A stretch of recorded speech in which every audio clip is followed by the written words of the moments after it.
Hi everyone, my name is Davina San and I'm a student here at Palm Beach Atlantic University in West Palm Beach, Florida.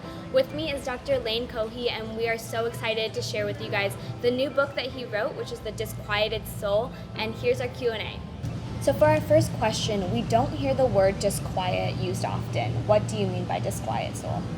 So a disquieted soul is probably somebody who has a lot of things going for them. On the outside, things are together.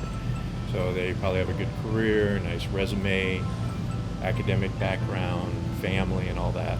But on the inside, things are turbulent, unease, discontentment, anxious, sometimes despondent. And so we run really fast to kind of ignore the disquiet, if you will. But what we find ourselves doing is what I call the overs. Overanalyze, overthink, overworry, overcontrol, overperfect, overperform. And as we're kind of going through that, it begins to manifest itself, I think, in some external ways that are a little dysfunctional. We get pretty obsessive, we get perfectionistic, demanding, and probably worst of all, we can get very addicted. And in this society, as we know, in this culture, there's a lot of things we can get addicted to. Yeah, definitely. So for question 2, in a nutshell, why did you write this book and what would you say it's about?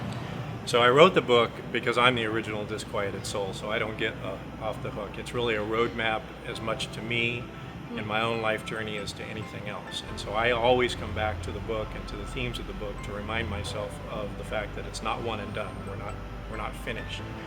But I also know enough to know that there are a number of people out there who maybe they don't fit the exact profile of what I just shared, but they hear similarities. And what I'd like to do is offer a voice of hope for folks that there really are opportunities to be able to become much more quieted, no matter how chaotic the external environment can be. In the introduction, you have a diagram of a V. Can you explain that a little more? Sure. So the V, the downward part of the V is our discovery phase. That's where we really get into why are we doing the things that we're doing, what's at the root of disquiet. And we look at it from a couple of different angles, not just the anxious side of it, but also a part of disquiet sometimes can be being very despondent, being thrown into self-pity, being, feeling extremely unappreciated and devalued, and that's another aspect to it that we look at. So we look at all the elements of it and try to diagnose it, because ultimately we have to understand that in order to be able to go up. And going up is the deliverance phase, where we actually can see through 3 key things: understanding our identity, understanding God's identity, and understanding or recovering, perhaps for the first time, a heart of trust for God. Wow.